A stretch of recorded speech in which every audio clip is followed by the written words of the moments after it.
Hello guys, നമ്മളിന്ന് ഉണ്ടാക്കാൻ പോകുന്നത് വൈറൽ കുക്കർ നാരങ്ങ അച്ചാറാണ്.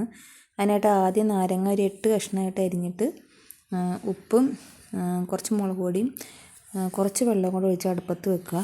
കുക്കറിലിട്ട് ഒരു 10 വിസിലടിക്കുന്നതോളം വരെ അടുപ്പത്ത് വെക്കുക. അതിനുശേഷം കുറച്ച് ശർക്കര ചിരണ്ടി എടുക്കുക. ഇഞ്ചി, വെളുത്തുള്ളി, പച്ചമുളക് അരിഞ്ഞ് വെക്കുക.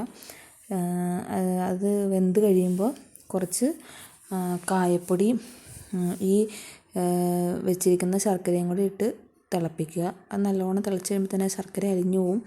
ശർക്കര അലിഞ്ഞു കഴിയുമ്പോൾ കുക്കർ വാങ്ങി വെക്കുക. അതിന് ശേഷം നമ്മൾ ചെറിയ ഒരു ചീനച്ചട്ടി എടുക്കുക. ചീനച്ചട്ടിയിൽ നമ്മുടെ നല്ലെണ്ണ ഒഴിക്കുക.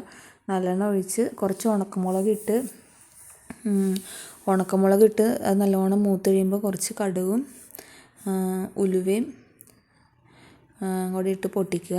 കടുകും ഉലുവയും പൊട്ടിച്ച് കഴിയുമ്പോൾ നമ്മുടെ ഈ വെളുത്തുള്ളി, പച്ചമുളക്, ഇഞ്ചി ഒക്കെ അതിനകത്തിട്ട് നല്ലോണം മൂപ്പിക്കുക.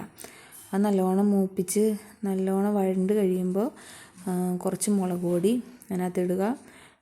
കുറച്ച് കാശ്മീരി മുളക് പൊടി ഇടുക. എന്നിട്ട് നല്ലോണം ഇളക്കി നേരെ കുക്കറിനകത്തേക്ക് വെച്ചിരുന്ന ആ നാരങ്ങയിലേക്ക് ഒഴിക്കുക. അതിന് ശേഷം കുറച്ച് വിനാഗിരി, പുളി ഇല്ലെങ്കിൽ മാത്രം കുറച്ച് വിനാഗിരി അതിലേക്ക് ആ ചീനച്ചട്ടിയിലേക്ക് ഒന്ന് കലക്കിയിട്ട് ആ വിനാഗിരി ഇച്ചിരി ഒഴിക്കുക.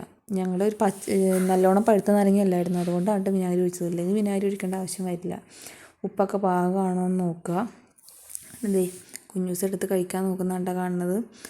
വാവ്, നാരങ്ങയൊക്കെ നല്ലോണം അലിഞ്ഞുകൊണ്ട് നല്ല ടേസ്റ്റാണ്. അപ്പം തന്നെ കുഞ്ഞൂസിൻ്റെ പഴങ്കഞ്ഞി വേണമെന്ന് പറഞ്ഞ് പഴങ്കഞ്ഞി ആ നാരങ്ങയെ നോക്കി കഴിക്കാൻ വേണ്ടി അവൾ കൊതി വിട്ടിരിക്കുകയായിരുന്നു. നമുക്ക് പറഞ്ഞപ്പോൾ ഈ നാരങ്ങ കണ്ടപ്പോൾ എനിക്കും കൊതിയായിട്ട് പാടില്ല ഗൈസ്. എന്നിട്ട് ആ നാരങ്ങ പഴങ്കഞ്ഞി കൂട്ടി അവൾ നല്ലോണം കഴിച്ചുകൊണ്ടിരിക്കുകയാണ്. അവൾക്ക് ഭയങ്കര കണ്ടോ നല്ലോണം അലിഞ്ഞ നാരങ്ങയായതുകൊണ്ട് നമുക്ക് വേഗം കഴിക്കാൻ പറ്റും. അതിനുശേഷം ആ കഞ്ഞി ഞാൻ കൊതി വിട്ടുകൊണ്ടിരുന്നപ്പോൾ അവൾ എനിക്ക് വാരി തരുന്നതാണ് കേട്ടോ ഗൈസ്. അപ്പോൾ ഇത്രയുള്ളൂ. Tata bye bye, see U.